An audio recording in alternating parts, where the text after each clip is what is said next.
What's going on, guys? Today we're going to talk about the differences that I've noticed between Tamron's 100 to 400 millimeter and their 18 to 400 millimeter.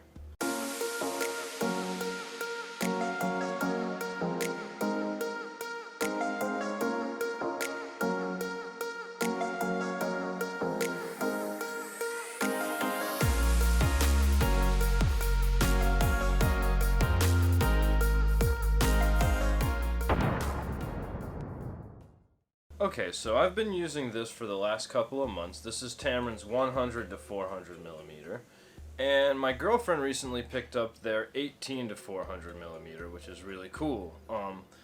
I basically like to use this for birding. Really, I go out and I shoot a lot of birds with it, so that's why I really was considering getting this lens, because you look at it, you see 100 to 400 or 18 to 400, and you think that's awesome.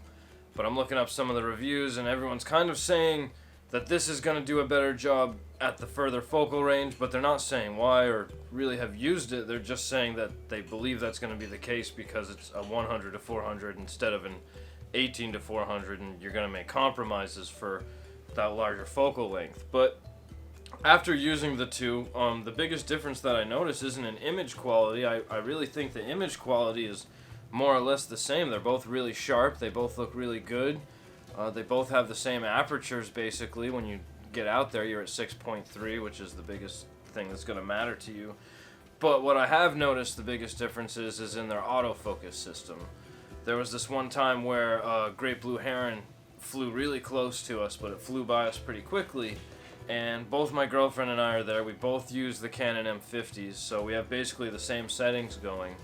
And that bird's panning across us, and we shoot at it, and my autofocus system is able to grab right onto it mid-action and just snap away and get really nice sharp photos, whereas this one really tends to struggle.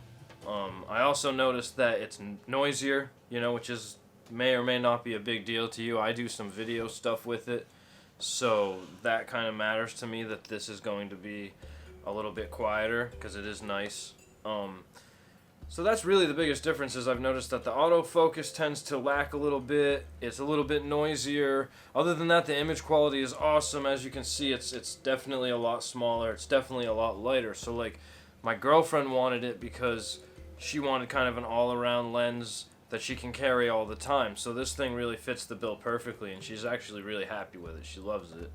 Whereas I was getting something where I'm willing to deal with a heavier lens, which it is much heavier, but specifically for birds and for birds in flight or action, this definitely has an uphand on it. Another difference that you'll notice is when you look at the VC control, or the vibration control. Let's see if I can get you to lock on. There we go.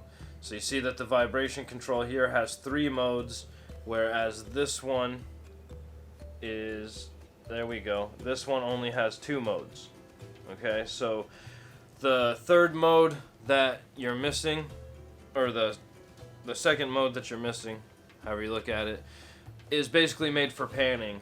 Again, so like if that bird's panning across you, this has a vibration control mode that's going to be for panning specifically, where this one I believe is just the one that's made to kind of shoot for stills. So if you're shooting birds that are still, and this is going to do basically just as good of a job as this is. If you want action shots, this is going to fit the bill a little bit better, but you've got to be willing to deal with the extra weight, because it's not really a lens that you're going to throw on your camera and just kind of carry around with you all the time, whereas this one you really kind of can get away with that if you want to. But other than that, I can say that the Tamron lenses are awesome. I really love them. I mean, they're both made out of nice sturdy metal, so that's nice. This one doesn't feel quite as premium as this one does, but it's also, you get this one for $500, this one costs $700, and then if you want that tripod mount, you're going to pay another $140. So $840 for this, $500 for this. You really can't beat something that zooms out to 400 millimeters for $500. And like I said, the image quality is tack sharp. It's great. So I hope this video helped you guys out, kind of figuring out the differences between the 18 to 400 millimeter and the 100 to 400 millimeter. Both are great lenses. You're going to be happy with whatever you go with. If this video helped you out, please go below, subscribe to me, and check me out next time. Have a great time, guys.